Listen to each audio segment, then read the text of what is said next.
The King in Yellow is a collection of short stories written by author Robert W. Chambers in the late 1800s. The story collection revolved around a script for a cursed play and a supernatural entity known as the King in Yellow, which brought madness to any who read the play. The collection featured early elements of surrealism, and the stories featured elements which would inspire some of the later works of the writer H.P. Lovecraft. The cursed play, also titled The King in Yellow, was said in the stories to be a banned script, regarded by the public as like an infectious disease, and any who went down the rabbit hole to seek it out were surely insane. The play told of Carcosa, a mysterious landscape with black stars and swirling twin suns, fog-covered lakes, and spires which reached behind the moons. I read the book last summer. The full novel is highly evocative, and while the full tale has never been adapted to feature film, there have been adaptations. One of the stories from the collection, The Yellow Sign, was adapted in the 1970s as an episode of the Spanish television series Fistiones. The language barrier has made it difficult to find any further information, and IMDb wasn't much help. The whole series seems pretty obscure, and I can't find much information on it. That episode, known as El Guardian del Sino Amarillo, may be a lost film. If anyone watching this knows any information about the episode, I would love to know more about it. They also did a Rip Van Winkle episode and a Carmilla episode. I would be interested to see those if they still exist. I'll put a link in the description to the IMDb. In 2001, there was a 50-minute adaptation of the same short story done by John Tynes, a prominent figure in the Lovecraft fandom circles, which was titled The Yellow Sign. John Tynes is best known for his work in writing for role-playing games like Delta Green and Call of Cthulhu, but he's also written some short stories too.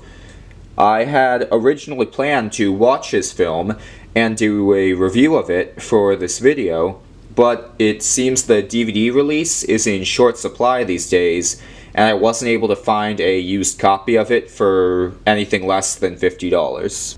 And of course, there's another piece of media, made more recently. Who can forget the many references to the novel in hit HBO show True Detective? Time is a flat circle. As I kept looking, I started to see signs of what was either a hoax or a lost film that predated even El Guardian del Sino Amarillo. It was called The Pallid Mask, and I could find only 2 references to its existence online. An article advertising the film was written about in something called Paragon magazine in 1970. The film was apparently shot in 1969.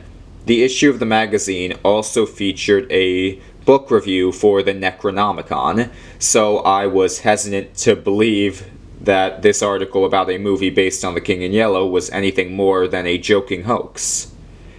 The director was someone named Bill Black. The story was of an ad man and his wife who run afoul of a group of hippie cultists who worship the King in Yellow. Dead bodies return to life, the ad man joins the cult, chaos ensues.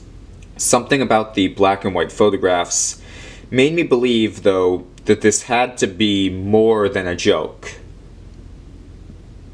Is it real? Is it fake? I had to know. The second and subsequent reference I found was a link on a classic horror film forum to a movie directed by Bill Black on sale on eBay, and the description came with a list of upcoming films from the same company. And what was there? The Pallid Mask.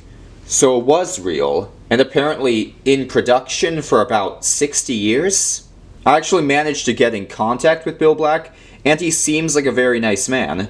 The magazine Paragon, now known as AC Comics, was founded by him, and he releases movies through Night Vale Media.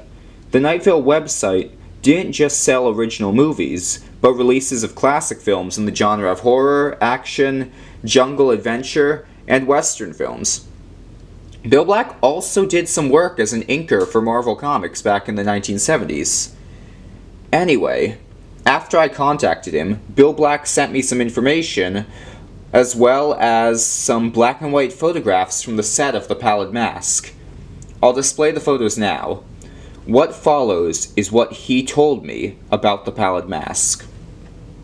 He explained that he had read The King in Yellow in his college days, and been fascinated by the concept. He shot The Pallid Mask in 1969 on 8mm film stock while in the service in the Army at Fort Stewart, Georgia.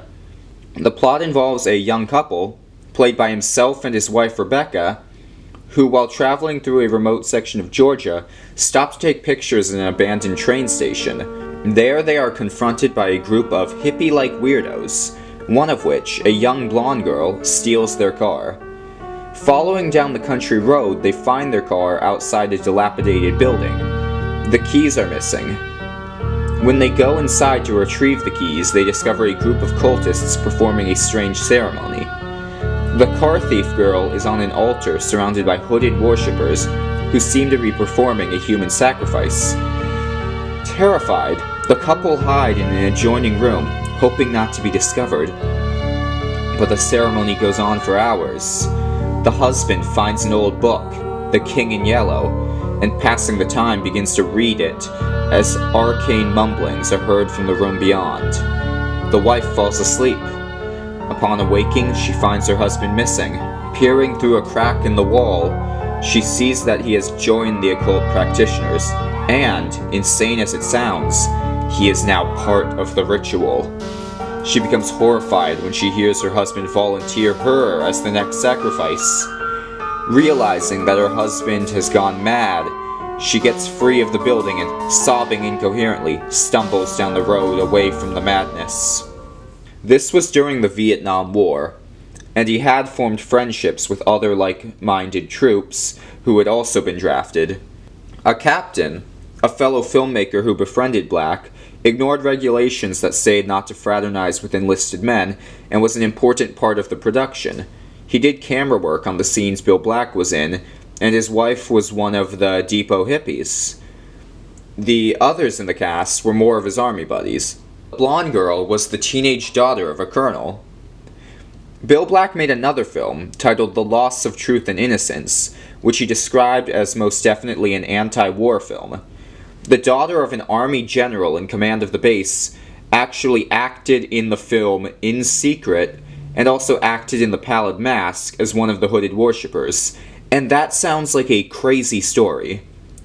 Footage from that film was incorporated into The Pallid Mask. The Pallid Mask was shot silent, and in recent years plans were made to eventually re-edit it, adding SFX and sound, and potentially releasing it. As Bill Black tells, he had a lot of fun in the experience of making the film, and it sounds really interesting. There have been several other amateur short films which reference The King in Yellow made in recent years. Some of the ones I've seen are very well made, but I want to focus more on the main ones and some of the older ones, so that those are not lost to time. I hope that he eventually completes The Pallid Mask and releases it. It would be really cool to see.